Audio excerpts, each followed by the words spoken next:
Am I really that much to handle? Breaking these niggas down like a gamble. You don't really know you are.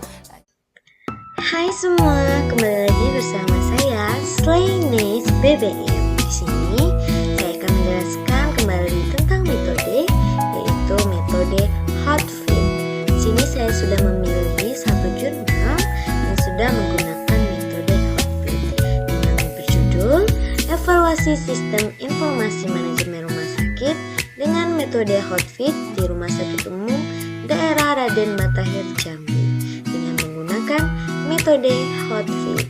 Jurnal Evaluasi Sistem Informasi Manajemen Rumah Sakit dengan metode hot fit di Rumah Sakit Umum Daerah Raden Matahir Jambi.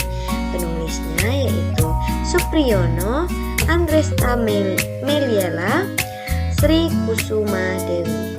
Institusi yaitu Universitas Gadjah Mada, Universitas Islam Indonesia. Tahun publikasi yaitu 2019.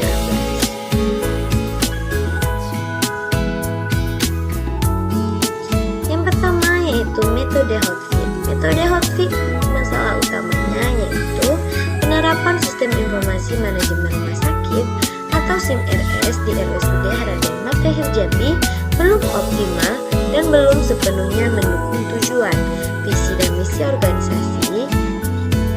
Diagram hot fit atau penyebab dan solusi. Yang pertama adalah dari human atau manusia, yaitu dengan masalah yang pertama kurangnya persepsi positif dan kepuasan pengguna terhadap SIM-RS. Contohnya yaitu SIM-RS sulit digunakan, tidak menarik, tidak mendukung tugas sehari-hari, tidak terintegrasi dengan semua unit. Yang kedua yaitu kurangnya pelatihan dan pengetahuan tentang SIM-RS. Solusinya adalah 1. Meningkatkan kepuasan pengguna, melakukan evaluasi dan perbaikan SIM-RS agar lebih mudah digunakan, menarik dan terintegrasi dengan semua unit.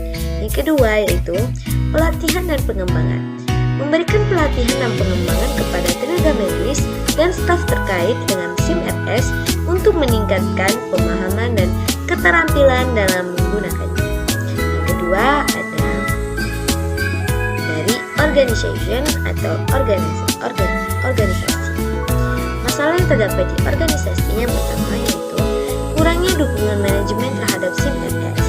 Contohnya yaitu tidak adanya kebijakan yang jelas, tidak adanya reward dan punishment terkait penggunaan SIM-RS, tidak adanya staf yang bertugas khusus dalam SIM-RS.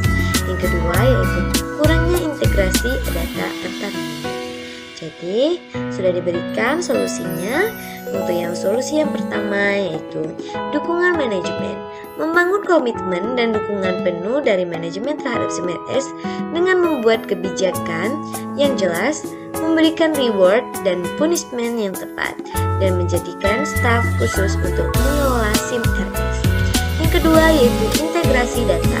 Meningkatkan integrasi data antar unit dengan melakukan standarisasi data dan proses, dan membangun sistem informasi terpadu. Yang kedua ada di teknologi. Teknologi terdapat masalah yang pertama yaitu kualitas sistem informasi yang belum optimal. Contohnya yaitu sistem informasi error, sinyal wifi kurang kuat, respon perbaikan sistem lambat, tidak ada nomor telepon yang dapat dihubungi untuk mendapatkan bantuan teknis. Yang kedua yaitu kualitas informasi belum memenuhi kebutuhan rumah sakit. Contohnya yaitu data tidak akurat, laporan tidak lengkap, informasi tidak tersedia setiap saat dibutuhkan. Sudah disediakan beberapa solusinya. Yang pertama adalah peningkatan kualitas sistem, membangun sistem informasi yang lebih stabil, handal, dan mudah diakses. Yang kedua yaitu peningkatan kualitas informasi dengan meningkatkan akurasi, kelengkapan, dan ketepatan waktu informasi, memperbaiki sistem input data agar terstruktur dan akurat. Yang berikutnya terdapat leadership,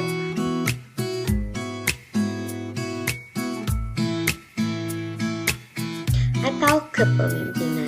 Masalah yang terdapat di kepemimpinan yang pertama adalah kurangnya kepemimpinan yang mendukung dan mendorong penggunaan SIM RS. Yang kedua, tidak adanya kebijakan yang jelas terkait SIM RS.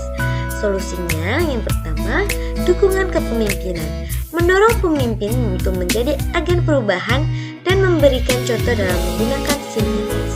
Yang kedua yaitu kebijakan yang jelas, membuat kebijakan yang jelas tentang penggunaan SIM RS, reward dan punishment, dan tanggung jawab setiap stakeholder. Terus berikutnya ada di regulation atau regulasi yang terdapat dua masalah juga. Yang pertama ada tidak adanya regulasi yang kuat terkait dengan SIM RS. Yang kedua, tidak adanya unit khusus yang bertanggung jawab terhadap SIM RS. Solusinya yang pertama, regulasi yang jelas, membuat regulasi yang jelas tentang SIM RS, meliputi standar data, prosedur penggunaan, dan tanggung jawab setiap unit. Yang kedua yaitu unit khusus, membentuk unit khusus yang bertanggung jawab terhadap SIM RS, meliputi pengolahan sistem data dan pengolahan pelatihan pengguna. Selanjutnya ada net benefit atau manfaat bersih. Masalah yang terdapat yang pertama yaitu SIM RS belum menghasilkan manfaat optimal bagi organisasi dan pengguna. Dua, tidak adanya pemantauan dan evaluasi terhadap manfaat SIM RS. Solusinya yang pertama ada evaluasi manfaat, melakukan evaluasi secara berkala terhadap manfaat SIM RS bagi organisasi dan pengguna. Yang kedua yaitu monitoring dan pengukuran, membangun sistem monitoring dengan pengukuran yang tepat untuk mengukur manfaat SIM RS. Jadi kesimpulan yang terdapat di jurnal pada hari ini yaitu dengan menggunakan metode hot fit, peneliti ini menunjukkan bahwa penerapan SIM RS di RSUD Raden Matahir Jambi belum optimal. Faktor human, organization, teknologi, leadership, dan regulation berpengaruh secara signifikan terhadap manfaat SIM RS. Peningkatan di semua area ini diperlukan untuk mencapai manfaat optimal dari SIM RS untuk mendukung kinerja rumah sakit secara keseluruhan. Catatan yang terdapat di jurnal ini yang pertama yaitu penelitian ini hanya memberikan gambaran umum tentang faktor-faktor yang mempengaruhi penerapan SIM RS. Yang kedua yaitu untuk mengimplementasi yang efektif diperlukan analisa lebih mendalam dan strategi yang terencana untuk mengatasi masalah dan mencapai tujuan yang diinginkan. Baiklah teman-teman, hanya itu yang dapat saya sampaikan pada jurnal hari ini tentang metode hot fit. Semoga teman-teman dapat mempelajari metode hot fit dengan baik dan benar, dan apa yang saya sampaikan bisa bermanfaat untuk teman-teman semuanya. Sekian, terima kasih, bye-bye.